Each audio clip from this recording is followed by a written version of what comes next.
Esto para que el gobierno, una vez posesionado, pueda cumplir sus ofrecimientos de los primeros 100 días. Ya anuncian gabinetes o están próximos para anunciarlo, hay reuniones con distintos sectores y desde el Frente Económico la gente, más allá de los nombres, quiere saber cómo es que el gobierno le va a aliviar la carga tributaria para emprender, le va a dejar trabajar, producir para reactivarse. Desde las cámaras han hecho ya una propuesta. Hoy conversamos con Carlos Loaiz, el presidente de la Cámara de Comercio de Quito. Bienvenido a Contacto Directo. Stephanie, buenos días y buen día a la audiencia que nos acompaña. Buenos días también. Antes de ir con eso, las medidas que ha anunciado ya el gobierno, este confinamiento solo los fines de semana y entre semana a partir de las 8 que rige el toque de queda, las 8 de la noche, los médicos dirán, eso no basta. ¿Y ustedes desde el sector productivo?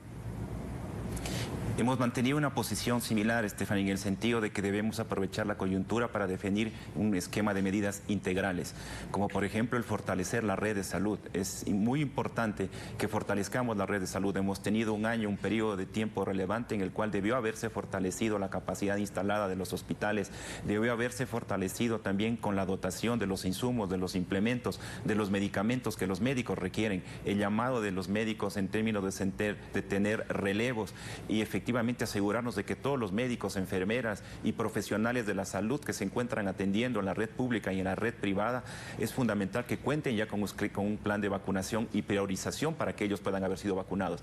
Eso hablando específicamente del sector salud, pero si no tomamos medidas para poder prevenir y contener la pandemia, este confinamiento no será suficiente, ya que continuaremos con otros confinamientos.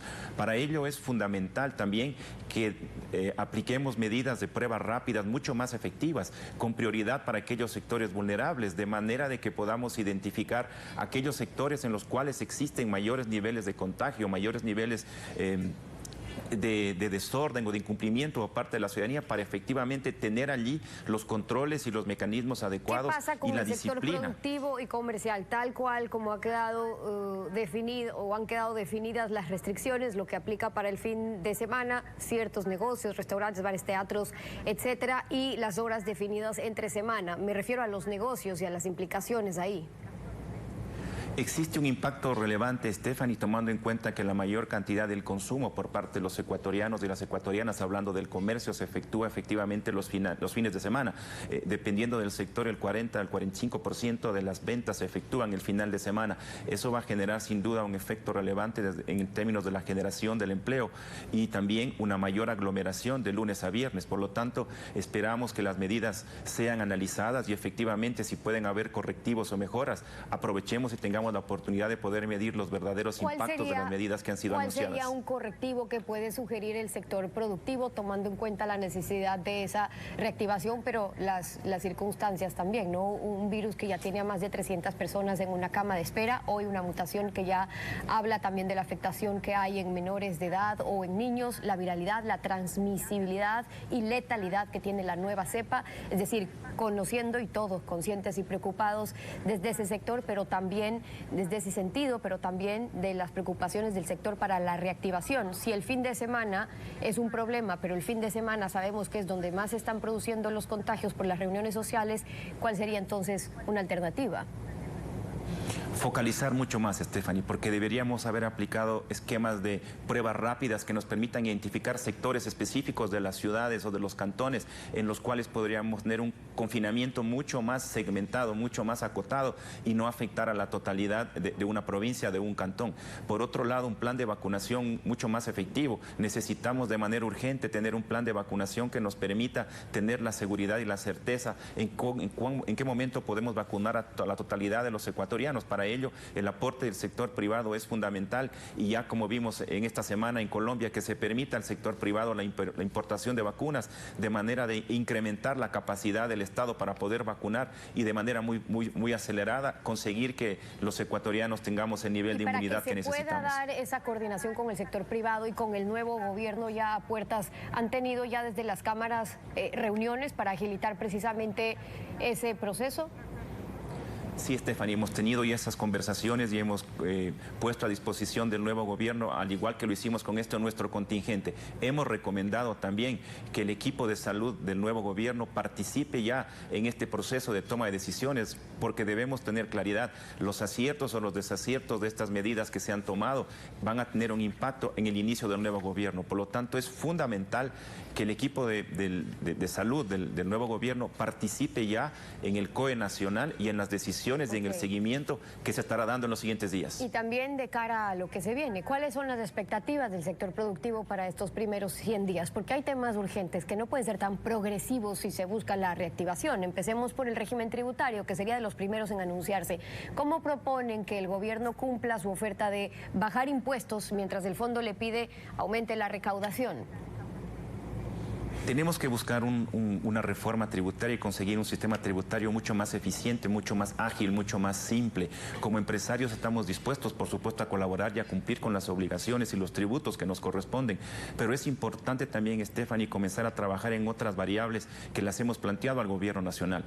Como por ejemplo, todo lo que la lucha que tenemos que dar a la corrupción, cómo hacer mucho más transparente el sistema de compras públicas, la calificación de proveedores, desde el punto de vista del contrabando, cómo poder desarticular el contrabando a través de ir mirando ya propuestas que permitan disminuir los aranceles para licores, para cigarrillos, para electrónicos, que son las líneas en las cuales existe este contrabando. Y otra también desde el punto de lavado de activos. Es importante entender, Stephanie, que si sumamos lo que el Ecuador deja de percibir por prácticas de corrupción, por lavado de activos y por comercio ilícito o contrabando, este país no tendría déficit fiscal, es decir, no podríamos requerir a los niveles de endeudamiento que hemos tenido, y esa sí es una reforma estructural que el Ecuador necesita. Y cuando muestran el crecimiento en recaudación de Ecuador, en impuestos, es mayor en relación a los otros países, pero ahí que hay que sumarle, es decir, la base de contribuyentes aún es pequeña en Ecuador, y además hay grandes contribuyentes, en cambio, que son aún expertos en evasión o en mantener juicios que luego son interminables o más bien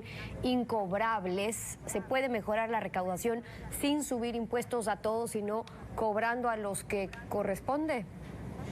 Es correcto, Stephanie, y esa es parte de lo que como sector empresarial y como Cámara de Comercio de Quito apoyamos, es decir, debe haber una mejor recaudación, debe disminuirse la evasión tributaria y efectivamente garantizar la competitividad de las empresas y de los empresarios pequeños, grandes y medianos, de manera de garantizar mayores niveles de competitividad y eficiencia en nuestras empresas en el Ecuador. Aquí hay un tema clave. Lazo ofreció derogar el impuesto del 2% a las ventas del microempresario. Ok, pero eliminar esos impuestos también donde cuesta más la gestión de cobrar que lo que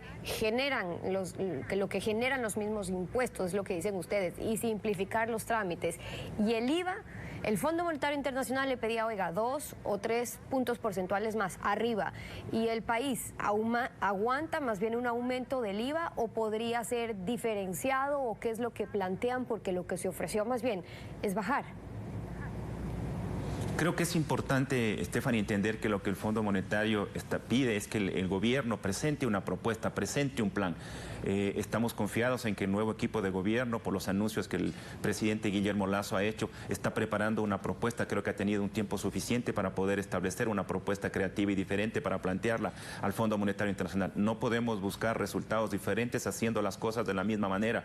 Por lo tanto, desde el sector privado también estamos dispuestos a colaborar y enriquecer con propuestas y alternativas que efectivamente permitan al país poder resolver los grandes problemas nacionales, uno de los cuales sin duda es la reforma tributaria, la reforma a la seguridad social, la reforma laboral que permita incentivar y generar el empleo. Debemos entender, Stephanie, que hoy 7 de cada 10 ecuatorianos en edad de trabajar no tienen un empleo adecuado. Por lo tanto, es fundamental también que miremos soluciones y alternativas que permitan reactivar el empleo y a partir de allí, sin duda, avanzar en esa línea. Porque en esa reforma laboral están planteando adaptar, desde las cámaras me refiero, adaptar la contratación a necesidades de la producción, plantean racionalizar los costos de contratación y desvinculación y apostarle también al empleo joven.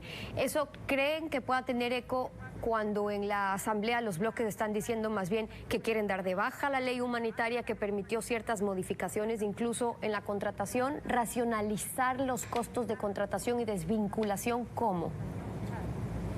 Creo que es fundamental de que pensemos en esa gran masa de ecuatorianos que hoy no tienen un empleo, que han pasado a la informalidad y que hoy son los que más sufren el efecto de esta pandemia. Es importante que prioricemos primero al Ecuador, que dejemos a un lado intereses políticos e intereses mezquinos que no nos permiten efectivamente llegar a esos consensos mínimos que permitan la reactivación del Ecuador. Este es un llamado a los señores asambleístas, a la nueva Asamblea Nacional, para que efectivamente discutamos de una manera creativa, objetiva y priorizando efectivamente los grandes intereses nacionales.